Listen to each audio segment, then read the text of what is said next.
Good afternoon, my friends. I know you thought I wasn't your friend anymore.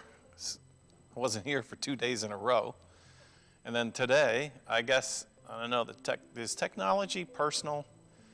Because I came back after 2 days of doing very important other stuff during this time slot, and it wasn't going to give me any sound at all. So I called my Superman technology person, and he got online and got me back on, and so here I am, 15 minutes late, but I'm here. Anyway, I hope it's working. I suppose I should have kept my phone.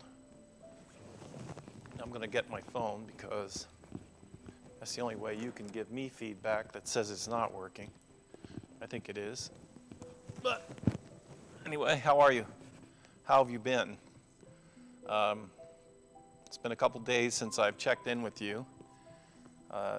In case you're worried, the things that have taken me away have not been, it's not been like a massive crisis or something like that, but there were some things that happened that required my attention and needed me to be away.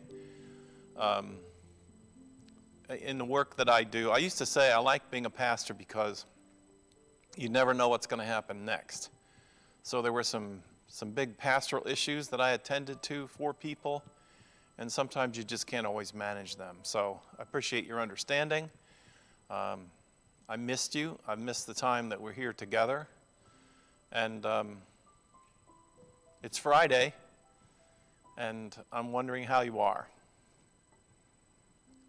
As I think and try to get back on track, you know, I was trying to prepare myself for this mode of pastor's chat and checking in with you, but then the technology crisis comes along, and all that centering and meditation just goes whoosh right out the window. But I think we can get it back. I was listening, while I was riding in the car this morning, I was listening to NPR, and they have a call-in show for conversations on every morning. And I mean, it's a big national radio network, and they lost all their phone lines for the call-in. The moderator kept going out and saying, well, we have so-and-so on the line from New York. Nobody there. Nobody there. They just, and it was the longest interruption of technology I've ever seen or heard. And so when I got here and my sound wouldn't work, I thought, well, it's not because I'm doing anything different than anybody else is doing. Sometimes it works and sometimes it doesn't. So, So how are you doing in your journey for Lent? I feel like, I don't know how it's been going for you, so let me fill in the silence.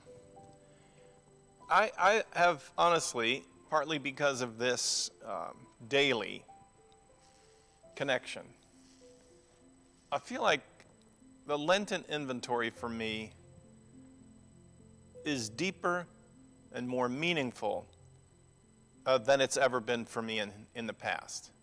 There is, can I tell you honestly, being a pastor, there is a kind of a performance element of this, which means the show must go on. You get up and preach sometimes, whether you feel it or whether you don't. It's part of the requirement, and there are things that happen that if you didn't do that, you would say, well, you know what, I'm sorry, I can't do it today. I don't feel like it. Or you do it, and it doesn't matter that you aren't feeling it. It doesn't matter because you're able to carry it off, and that's fine. Your personal life is pushed back. So what it means is there are times when, I hope this doesn't shock you, the pastors can, lead Bible studies, or they can lead devotions, and they can be there as a coach and a counselor to you, but what's happening in their own life may be very different from what they're talking about at the present time. And that's required. It's true. The show must go on. You're the leader. You lead. And I had a seminary professor who used to say, sometimes you go to preach, you don't feel the sermon, you don't, you're not really, your head's not into it, your heart's not into it, but the time has come, and it just feels like, you know, it's a dog. And he used to say, so you walk the dog proudly. You just walk the dog. My point in saying all that is that this Lenten season, with this discipline, which I love, of this video anniversary every day at 2 o'clock, checking in, has deepened my journey. It's made it more available to me in person than just I show up and do what I'm supposed to do. And as a result, the interdynamics of my, there it is, a little bit late because I was late. But the interdynamics of my life have, I feel like somebody just turned the volume up on the relationship dynamics in my life. Wow. And I honestly can't tell you whether that's good or bad. I just know it's real. My awareness is real. My seeking to do better, to be a better person in my relationships is real. And sometimes when you make those efforts, some parts of your relationships, and I'm not, with everybody, employees, with the teachers in the school, with my children, with their kids, all that, you bring it in these kinds of Lenten reflections, you bring those relationships front and center. And relationships that, you just might take for granted, or, they go dormant or whatever, are now, it's good. Right now I'm reporting to you that my answer, if you were to ask me, how are you doing, is I'd say I'm good. I am.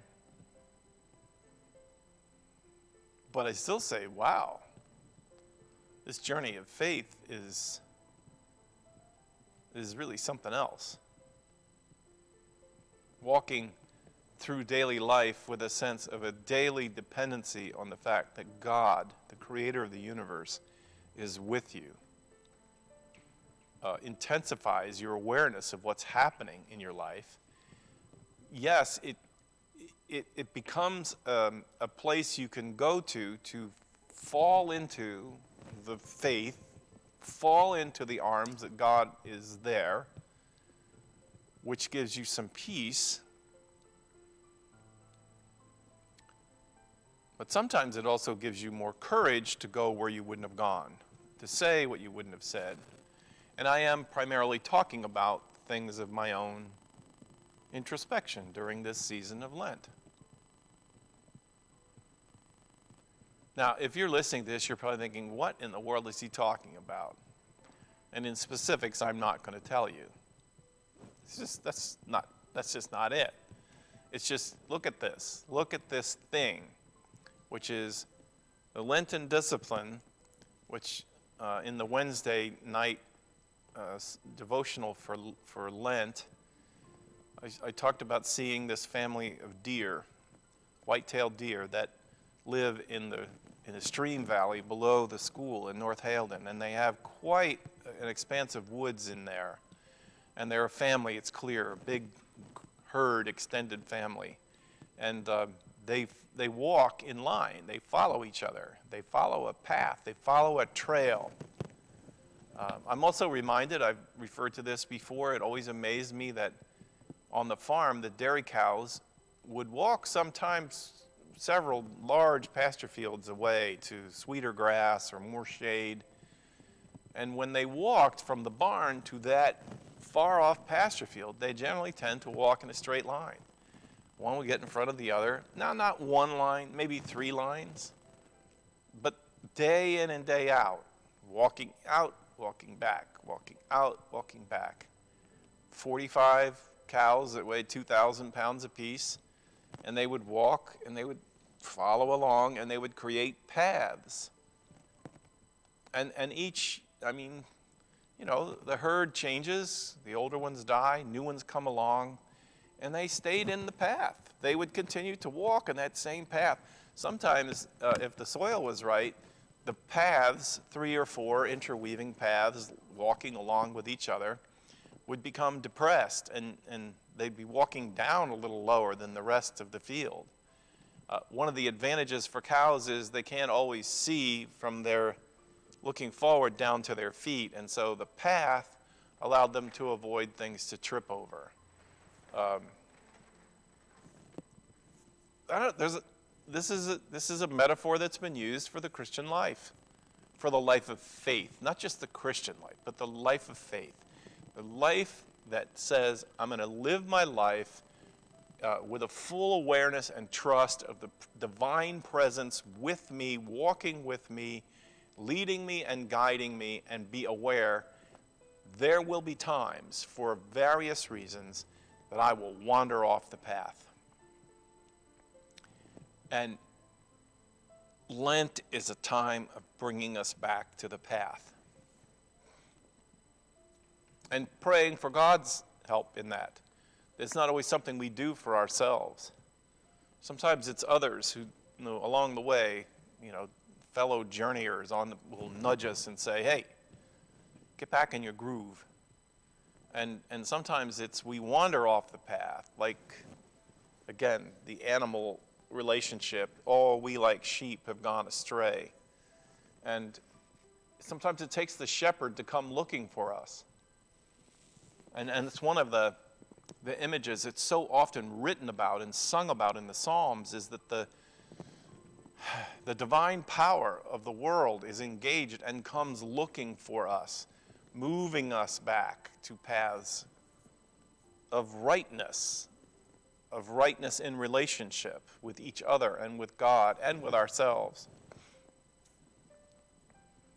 And when you pay attention to that, when you purposefully, for a season of 40 days,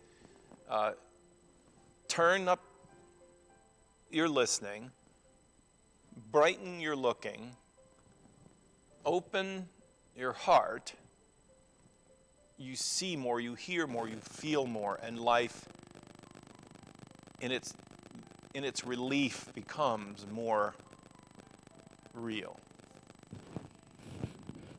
I'm awake. I'm awake. Someone said that to me 2 days ago, and they were talking about their relationship right at the present moment. And they said, you know what, I'm awake. I'm awake. And sometimes we're not. I mean, that was part of the earlier devotions. The disciples went with Jesus to the Mount Transfiguration, and he said, wait here, and he went on to pray. And actually it comes up in the Garden of Gethsemane, too. Ooh, excuse me. In the Garden of Gethsemane, Jesus is troubled by what he has a sense of what's about to happen, and he goes to the garden to pray, and he's intensely praying. But his cohort, his friends, have managed to go a certain depth into the garden, and Jesus has gone on by himself, and they fall sound asleep. They're not attuned to the drama of what's happening. They're not attuned to the possibilities of what's happening. They're certainly not attuned to the engagement of what they need to do or not to do. They're asleep. And in one gospel writer's description of it, Jesus comes back and says, you couldn't, I'm only going to pray for an hour. You couldn't stay awake with me for an hour? Do you not see what's happening here?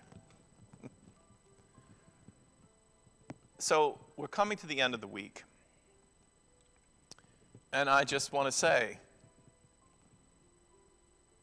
if you've been walking along in this journey, I hope that you're able to say, I'm more awake. I'm awake, Pastor Lou. I'm awake. I don't always want to see what I see, and that's just the truth, but I'm awake. And by the way, I've seen some things that I wouldn't have seen that I'm really glad that I've seen now. I'm awake. I'm awake. Maybe after being awake for a while, you need rest. There's always that.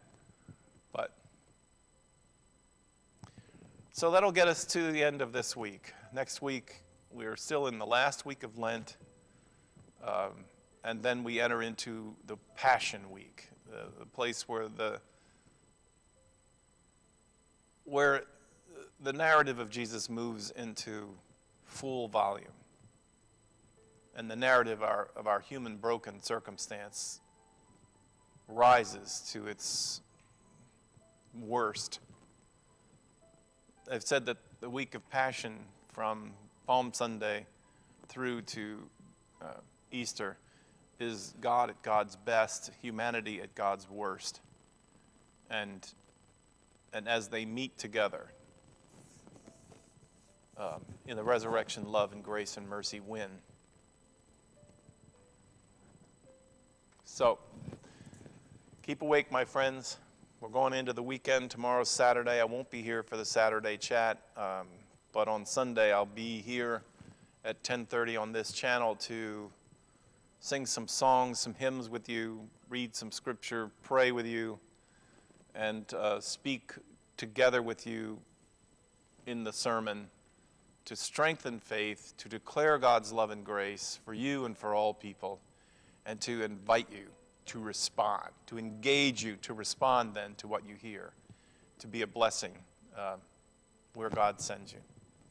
I hope God blesses you where you are and how you are now and sends you out to be a blessing today. I'll see you on Sunday, my friends. God bless you.